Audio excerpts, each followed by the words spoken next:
Hello everyone, welcome to another booktube video. Today I am going to be talking about the books I am planning to read in the month of June. I meant to film this last weekend and then didn't quite get around to it, and actually it's kind of handy that I did forget because I've then received 2 books during the week which I absolutely want to read in June. Leaving those aside for the moment, the first book that I want to read this month is If Only by Melanie Murphy. It came out during the week on I think the 4th of June. Melanie Murphy is a YouTuber. I'm sure a lot of you know of her or follow her. I've been watching her videos I think for a couple of years now. She has written a non-fiction book before which I haven't read, but this book sounded quite interesting, so I thought I would give it a go. It is about a girl who has just broken up with her fiance and she's gone home to Ireland to spend her birthday with her grandmother for the weekend. She lives in London normally and she's gone home to Ireland to see her grandmother and break the news to her grandmother that she has split up with this boy. She is turning 30 on her birthday, that's the significance of it. When she meets up with the grandmother, the gran gives her a necklace that she can then use to experience a day here and there of what her life would be like if she had picked a different path.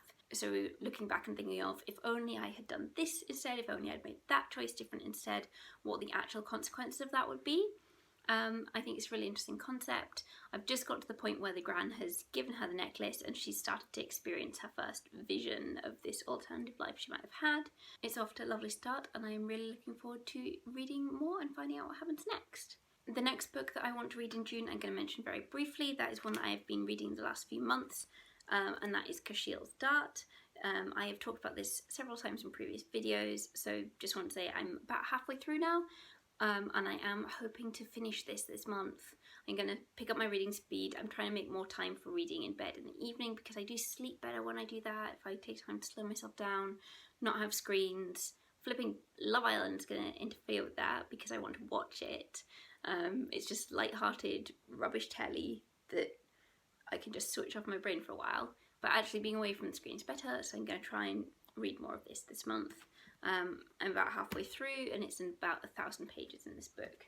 Then the next 2 books that I am going to mention are the ones that I received this week. I got both of these from the publisher Gaiman to review.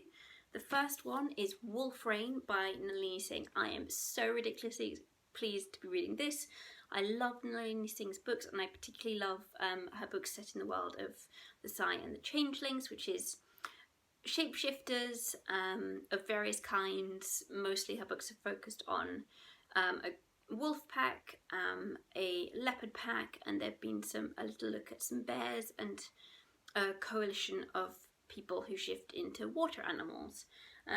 This one is back with the wolves and is looking at one of the senior soldiers in the wolf den and a Psy lady who has she's an empath, but she's a different sort of empath than they have met before. And it's kind of their story. I have like maybe 50 pages left to go. I've just got a couple of chapters left to go. It's really exciting, so I'm probably going to finish this video and go have a little read and finish up the book. I definitely recommend starting at the beginning of this series though, if you haven't read any of hers before. I think the first one in the series is Slave to Sensation, so definitely go back and look at that. I'd love to hear from you if you've read this. I'd love to talk about these books with people. So that is one that I'm really enjoying at the moment, and as I said, I'm going to finish it today, so that's definitely getting read in June. The next book, which is also from Gaiman for review, is Crowfall by Ed McDonald. This is the 3rd one. I can't remember what the trilogy is called. I want to call it the Blackwing trilogy because Blackwing is the first, but anyway. The 3rd in a trilogy by Ed McDonald. There was Blackwing, which was a brilliant start, and then Ravencry, which came out last year, I believe. So I'm looking forward to seeing how this wraps up. This is fantasy in a dark world where the baddies kind of seem to be winning a little bit. But I will definitely talk more about this in my wrap up at the end of the month once I have read it. Then the next book I want to mention is one that I am reading on the tube at the moment. And that is Picnic in Provence by Elizabeth Bard. This is kind of a memoir, but it has lots of recipes in it. The author moved to Paris to be with her boyfriend who is French. She is originally American. They ended up getting married.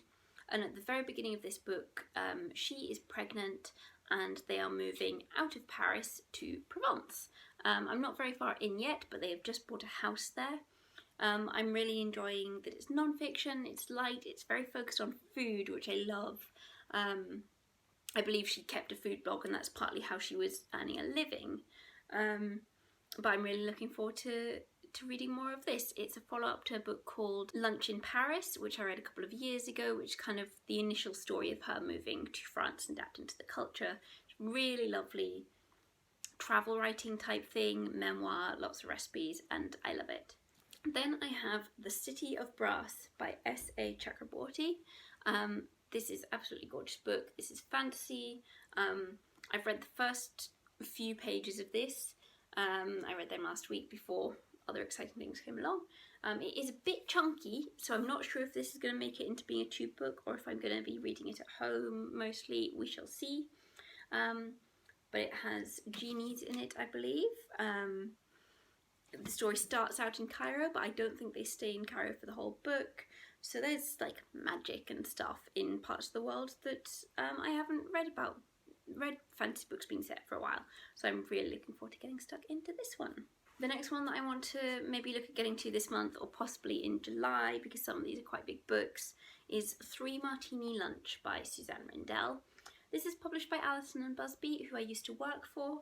I picked it up while I was there. It sounded interesting. It's about people working in publishing in the late 1950s, when it was kind of a golden age. But as we know, with golden ages of the 1900s, not necessarily as golden when you look back on them. Anyway, since I work in publishing, I thought it would appeal for that. And also it sounds to me from the description like it's quite a summery sort of feeling book. It's in New York. It sounds quite literary in a way in terms of the style of writing it's going to be. I'm just really looking forward to getting stuck in and finding out what this is all about. And then finally, because when I made this list of 5 books, it wasn't too ambitious, but then I got those other 2, which I'm definitely going to read this month. So suddenly 7 seems like quite a lot. But anyway, the last one was one where when I was crossing things off my physical TBR list, I spotted that this one was on there and I felt like this was the time where I wanted to read it, and that is The Ocean at the End of the Lane by Neil Gaiman. I think this might actually be my fiance's copy, not mine, but it's the one that I could find. And since we've got a copy each and I've not read it yet, maybe I should read that. I'm currently watching Good Omens with my fiance in the evenings, and is reminding me how much I enjoy stories written by Neil Gaiman, so I'm looking forward to getting into this. It's not very thick. I have read the first chapter or so of this at some point in the past when I first got the book, so I think hopefully it won't be too long of a read. This one I will read on my commute, I think. Yeah, so I'm looking forward to getting stuck into that. So those are 7 books I'm hoping to get through or get started on this month. I'd love to hear what you think of them, and what are you reading this month?